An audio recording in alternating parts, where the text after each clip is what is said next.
We're back and we have criminal defense attorney, civil servant, and all-around awesome person, Catherine Bernard, with us. Now, as someone who is active and engaged both in your community and on these issues, I want to talk to you about some broader topics and some solutions. Now, I know you're already involved and see how hard it is to get others involved in things like primaries and voting. Why is it important that people get involved in the local politics like city, county, and state government?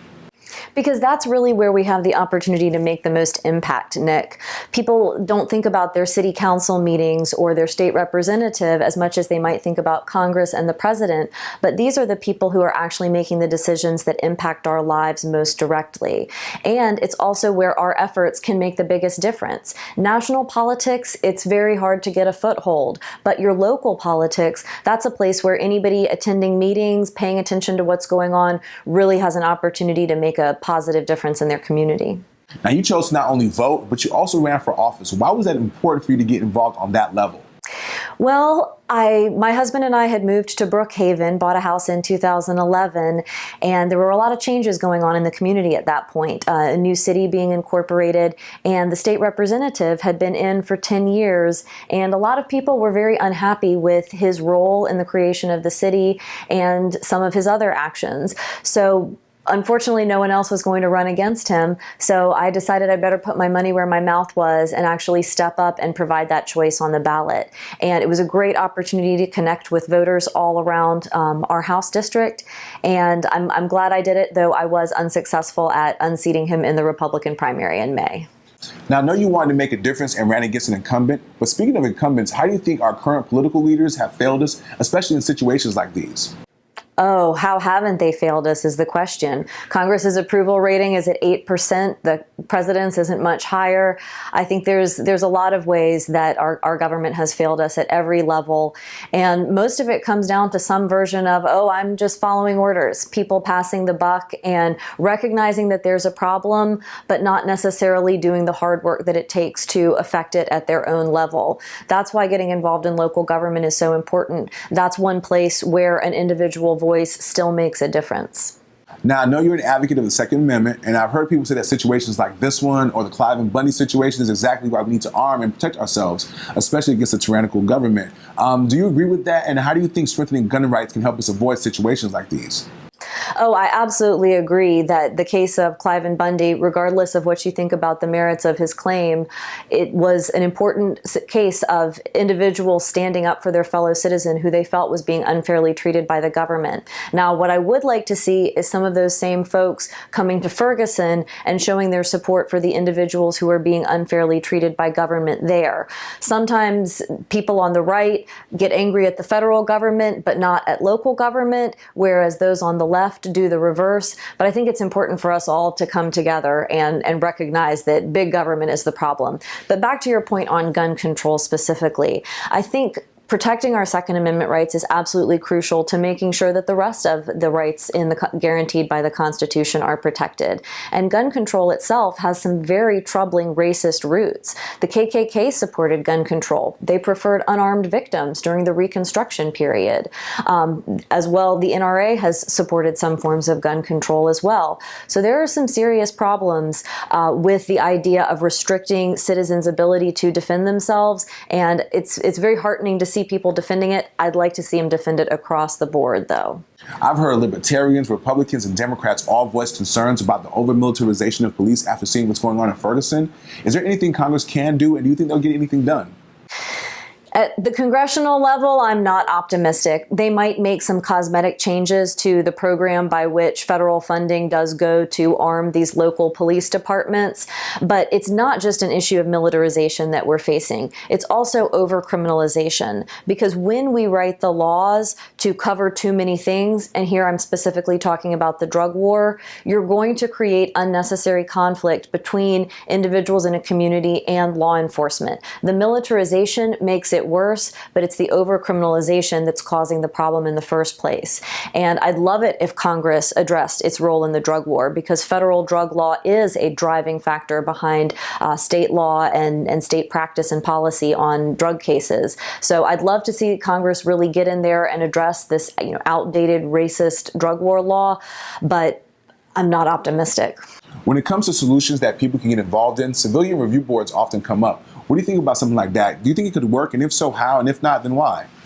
Well, we have tried it here in Atlanta. There have been several iterations. One after the Jackson shooting in the 90s, in which an undercover officer thought a robbery was taking place in a store, came in, guns drawn, shouting obscenities. The people in the store thought they were being robbed, started shooting back, and it was just a very tragic situation that left some innocent people dead. And the Civilian Review Board in that case limped along for a while, but did not really do a tremendous amount. They tried it again after the Kathryn Johnston shooting in 2006. And again, the problem was the findings of the Civilian Review Board were not being taken seriously by the police department. And that's what led to its president resigning in 2011, just because, to quote her, she said she didn't feel like beating her head against a wall any longer. So she didn't really feel like their actions and determinations had an impact on law enforcement. So it does not seem like that kind of oversight is enough. I really think we need to get at the core of what is it that we are asking our police officers to do. And if the answer is enforce unjust laws, that's where we need to target our reform efforts. More oversight isn't going to help. Another solution being talked about is cameras on police officers, right? What do you think about that idea? I think it's a terrific idea. I think cameras for public servants are a good way to protect both the public as well as the public servant, because there are plenty of false accusations made against cops, and this would protect those officers from those kind of false accusations that they had acted improperly. So there is no reason to object to these kinds of cameras. My only concern is that even when there are cameras present, dash cams, body cams, you still see a disturbing number of malfunctions in those devices that can often come at very sensitive time. So at the point where you most need that evidence, it's often not there. So there are still some technological difficulties to work with. Now, for years, people have talked about the defense budget and how we're spending too much money on defense. But when you have that same government selling supplies to local police officers for pennies on the dollar, wouldn't that suggest surplus? Do you agree with that? And if so, is it time that we start looking at cutting that budget? I think that's a really great link to make, that a lot of our debt problems as a country have come from the fact that we've been at war for over 10 years now, since 2001. And war is expensive. It relies on a lot of people, it relies on a lot of money, it chews up a lot of resources. And so we could almost see these tanks that are available for local police departments as a function of military overspending throughout the 80s and 90s. We're going to switch gears for a quick second. What advice would you have for anyone watching that may be stopped by the police in terms of like how to conduct themselves to make sure the situation doesn't escalate? Respect your right to remain silent. That is the most important one. People often think they can talk themselves out of a situation, but what they don't realize is that the officer might be looking for a reason to escalate that encounter, and you might give it to him with what you say. So if you are approached by an officer, ask if you're free to leave. Ask if you're being detained. If you are not, you should leave the situation. There's nothing good that's going to come out of it. Obviously, if you are the victim of a crime or there are some other special circumstances, things might be different. But remember, police officers are allowed to lie to you in the course of their investigation, and it is a felony for you to lie to them. So it's a dangerous situation, and if you are free to leave, you should leave.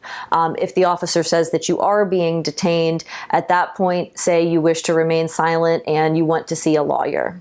Unfortunately, we have to go, but I know you stay busy and are involved with a lot of things. What are you up to, have coming up, and where can people find you? Well, we're busy with some local government issues here in Brookhaven. We've got a referendum on the ballot in November to put the city under the redevelopment powers law. And really, talking about economic redevelopment gets pretty dry sometimes, so it's hard to get people engaged. But we are working hard to educate people on that. I'm also involved with the DeKalb Young Republicans, which is a great group, meets over at Old Blind Dog in town Brookhaven, second Monday of every month in the evenings. And I'm also involved with the Republican Liberty Caucus, which is a great group that's trying to bring different people together on these issues that I'm telling you about today, criminal justice reform, all of that. If you'd like to contact me, my old campaign site is still active at votecatherine.com. That's CATHERINE. Or always feel free to send me an email at catherine@bernardlawoffices.com. And I'd love to see you out at an event. We've got some jury nullification projects going on for Jury Rights Day, which is September 5th. Ladies and gentlemen, Catherine Bernard, thank you for joining us. Thank you so much for having me, Nick. It's been a pleasure. Don't go anywhere because we still have the number one on this week's The Nice 3 and Said Nicely. We'll be right back after this.